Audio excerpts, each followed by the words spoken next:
बिहार में गोल्डन दास भी गरीबों की आवाज बन करके उभर रहा था और पूरा जहां कहीं भी बीडीओ ऑफिस में, सीओ ऑफिस में, डीएम ऑफिस में, थाना में कहीं भी अनुसूचित जाति, जनजाति, अति पिछड़ा और अल्पसंख्यक समाज पर जुर्म होता था, उनका एफआईआर नहीं लिया जाता था। मोटे मोटे अमीर लोगों से पैसा लेकर के गरीबों को सताया जाता था थाना के द्वारा, तो गोल्डन दास चट्टान की तरह पूरे बिहार के थानों में खड़ा हो जाते थे और हर जगह ये आवाज उठाया जाता था कि आप संविधान के अनुसार काम करो, आप एससी एट्रोसिटी एक्ट के तहत काम करो, आप पास्को एक्ट के तहत काम करो। जो भारत का संविधान है, जो जनता का अधिकार है, उसको आप नहीं छीन सकते।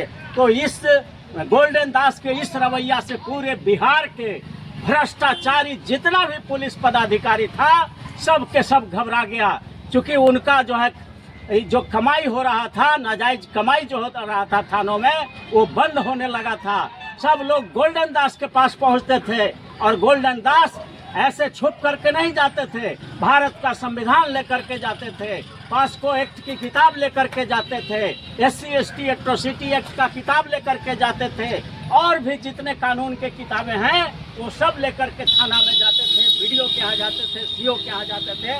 तो आज देख लो, ये सैलाब उमड़ा हुआ है पटना के गर्दनी बाग में, हजारों हजार की संख्या में लोग यहाँ पर गोल्डन दास के समर्थन में आए हुए हैं और पूरा शुरू से ये नारा गुंजमान हो रहा था कि गोल्डन दास मत घबराना, तेरे पीछे सारा जमाना। ये नारा गूंज रहा था इस धरना स्थल पर और यहाँ से आवाज उठ रही है कि जेल का फाटक टूटेगा, गोल्डन भाई हमारा छूटेगा, जेल का फाटक टूटेगा, गोल्डन भाई छूटेगा, जेल का फाटक टूटेगा, गोल्डन भाई छूटेगा। जो बिहार के भ्रष्ट पुलिस पदाधिकारी हैं, गोल्डन दास पर अत्याचार करना बंद करें, नहीं तो बिहार में एक बहुत बड़ा जन क्रांति होने वाला है।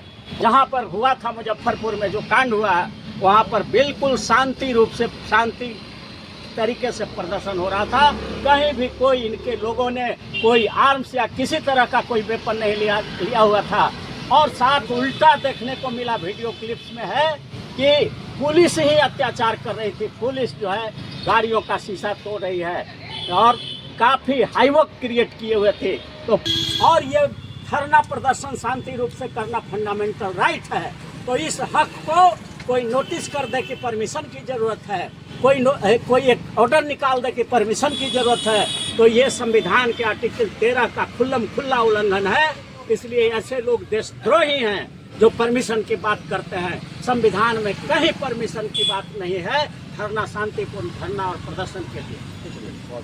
देखिए, आज हम लोग जो यहाँ गर्दनी बाग, पटना के गर्दनी बाग धरना स्थल पर हजारों हजार की संख्या में गोल्डन दास के समर्थक लोग उपस्थित हुए हैं और इसमें हर वर्ग, हर गरीब के हर वर्ग के लोग हैं, अनुसूचित जाति के लोग हैं, अनुसूचित जनजाति के लोग हैं, अत्यंत पिछड़े वर्ग के लोग हैं, ओबीसी के लोग हैं, माइनॉरिटी समाज के लोग हैं और गरीब समाज जो सवर्ण में है, वो सारे के सारे धरना स्थल पर उमड़ पड़े हैं।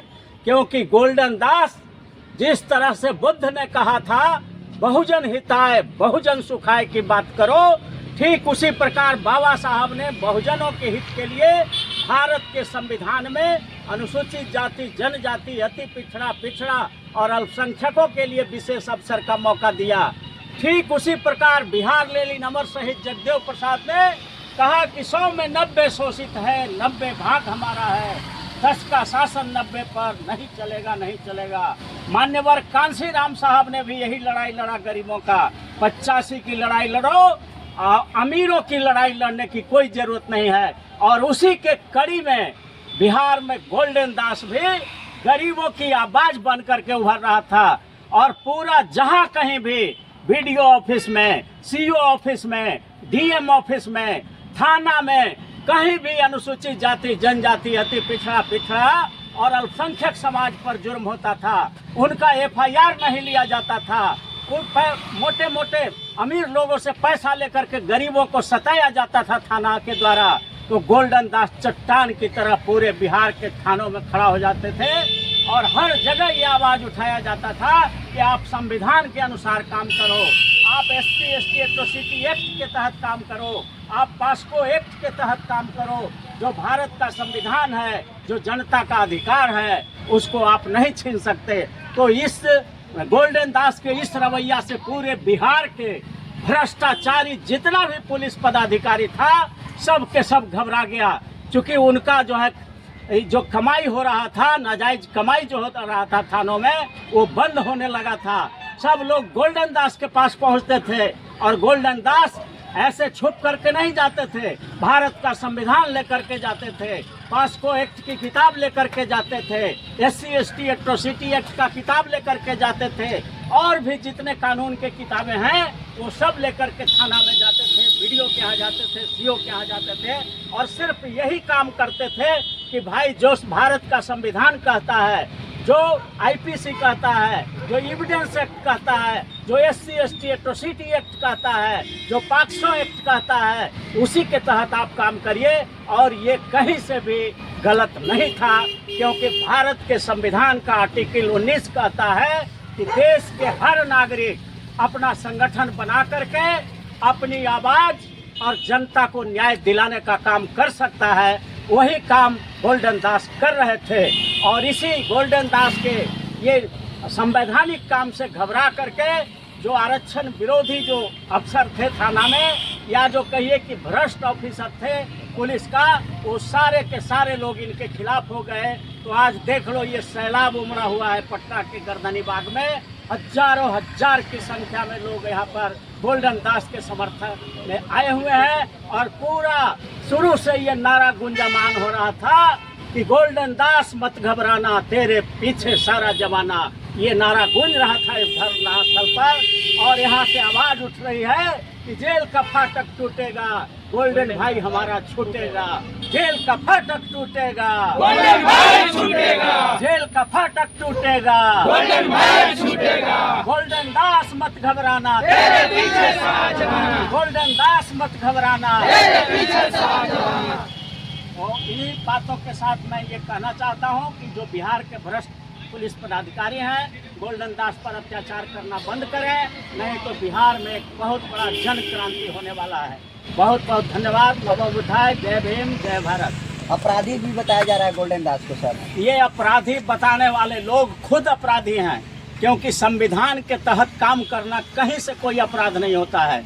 और इन लोगों को संविधान का ABCD का ज्ञान नहीं है कि भारत के संविधान के आर्टिकल 19 में हर नागरिक को अधिकार दिया गया है कि न्याय के लिए शांतिपूर्ण तरीके से एकदम बिल्कुल प्रदर्शन कर सकते हैं, आर्म्स एमुनेशन के साथ नहीं जा सकते हैं, शांति के साथ। और जहां पर हुआ था मुजफ्फरपुर में जो कांड हुआ है, वहां पर बिल्कुल शांति रूप से, शांति तरीके से प्रदर्शन हो रहा था। कहीं भी कोई इनके लोगों ने कोई आर्म्स या किसी तरह का कोई वेपन नहीं लिया हुआ था। और साथ उल्टा देखने को मिला वीडियो क्लिप्स में है कि पुलिस ही अत्याचार कर रही थी। पुलिस जो है गाड़ियों का शीशा तोड़ रही है और काफ़ी हाईवॉक क्रिएट किए हुए थे। तो पुलिस ने यहाँ पर गैर कानूनी काम किया था, लेकिन सारा आरोप इन पर मढ़ा जा रहा है क्योंकि ये पुलिस अत्याचार के खिलाफ लड़ते हैं। लेकिन ये ज़्यादा दिन चलने वाला नहीं है। जुर्म का पेट फाटेगा जरूर और गरीबों का हक बटेगा जरूर। नापाक होती है कुत्तों की दोस्ती, काटेगा नहीं तो चाटेगा जरूर, चाटेगा जरूर। इसलिए इन गोल्डन दास के ऊपर भाषा का भी आरोप लगता था कि गोल्डन दास की जो भाषा थी वो उदंडता वाली भाषा थी। बिल्कुल ये गलत आरोप है, उदंडता वाली नहीं। जैसे कहें कि मूर्ख हैं आप, तो मूर्ख का मतलब होता है कि समझदार नहीं है, समझ नहीं रहे हैं।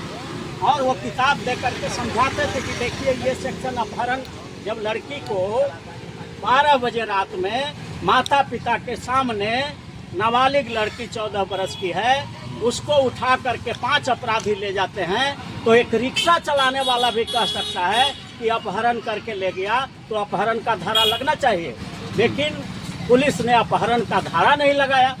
इसलिए गोल्डन दास कह रहे थे कि आप तो मूर्ख हैं, समझ में नहीं करते हैं बात को। रिक्शा वाला समझ सकता है कि अपहरण हुआ है तो अपहरण का धारा लगेगा। तो ये कहीं से भी असंवैधानिक नहीं है, अभद्र भाषा नहीं है, बल्कि उनको समझाने के लिए ये बताया जा रहा है कि आप अपने ज्ञान की चक्षु को, आंख को जरा खोलिए और संवैधानिक दायरे में देखिए। आप आईपीसी के अंदर देखिए तो आपको नजर आएगा। तो ये कहीं से भी कोई आपराधिक भाषा नहीं है। परमिशन को लेकर सवाल उठा था कि गोल्डन दास जहाँ कहीं भी जाते थे बिना परमिशन के पहुँच जाते थे। देखिए, परमिशन भारत के संविधान का आर्टिकल 19 का ज्ञान नहीं है। ये अंग्रेजों का राज है क्या भारत में कि कहीं भी कुछ करोगे तो परमिशन लेना पड़ेगा? अरे ये भारत का संविधान खुद परमिशन है। आर्टिकल 19 पढ़े, जिसको ज्ञान नहीं है ABCD का भारत का, वो आर्टिकल 19 का सब क्लाउज सब पढ़े। उसमें हर नागरिक को अधिकार दिया गया है कि अपने मांग को मनवाने के लिए आप शांतिपूर्ण तरीके से धरना कर सकते हैं, प्रदर्शन कर सकते हैं, किसी को जाकर के समझा सकते हैं। कहाँ परमिशन की जरूरत है? संविधान के किस आर्टिकल में परमिशन की जरूरत है?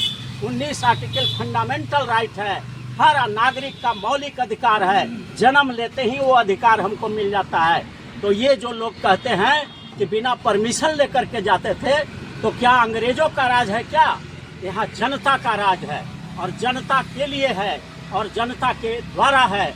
इसलिए जनता अगर कहीं जाती है तो असली मालिक लोकतंत्र में जनता होता है। और जनता का प्रतिनिधि जनता के काम कराने के लिए कहीं पर थाना में जाता है या कहीं पर BDO के यहाँ जाता है, CO के यहाँ जाता है, DM के यहाँ जाता है, मुख्यमंत्री के यहाँ जाता है, तो परमिशन की कोई जरूरत नहीं है। ये लोग बतावे, जो अपने को कह रहा है कि हम अंग्रेज से भी ऊपर राजा हो गए, तो वो जरा बतलावे कि संविधान के किस आर्टिकल में धरना शांतिपूर्ण देने के लिए, शांतिपूर्ण ढंग से प्रदर्शन करने के लिए किस आर्टिकल में परमिशन की जरूरत है। बतावे हमको। आपके सामने आकर के वो बोले या हमसे खुद मिल के बोले। मैं अपना मोबाइल नंबर दे रहा हूँ 9431002499। अगर संविधान में कहीं भी शांतिपूर्ण ढंग से धरना प्रदर्शन करने के लिए परमिशन की आवश्यकता है, तो भारत का कोई भी कानूनविद, कोई भी पुलिस अफसर, कोई भी DM, कोई भी कलेक्टर इस फोन से हमसे नंबर करे, कहाँ परमिशन की जरूरत है। कहीं भी शांतिपूर्ण ढंग से धरना प्रदर्शन के लिए परमिशन की जरूरत नहीं है। ये तो नयका अंग्रेज लोग जो है संविधान का हत्या कर करके ये सब जो थोड़ा बहुत नोटिफिकेशन कर दिया है, तो आपको बतला देना चाहते हैं। भारत के लोग जान लें, सारे बहुजन समाज के लोग जान लें कि भारत के संविधान का आर्टिकल 13 कहता है कि भारत में कोई ऐसा कानून ही नहीं बन सकता जो संविधान के फंडामेंटल राइट का हनन करता है, जो फंडामेंटल राइट को छीनता है। और ये धरना प्रदर्शन शांति रूप से करना फंडामेंटल राइट है। तो इस हक को कोई नोटिस कर दे कि परमिशन की जरूरत है, कोई एक ऑर्डर निकाल दे कि परमिशन की जरूरत है, तो ये संविधान के आर्टिकल 13 का खुल्ला उल्लंघन है। इसलिए ऐसे लोग देशद्रोही हैं जो परमिशन की बात करते हैं। संविधान में कहीं परमिशन की बात नहीं है धरना, शांतिपूर्ण धरना और प्रदर्शन के लिए।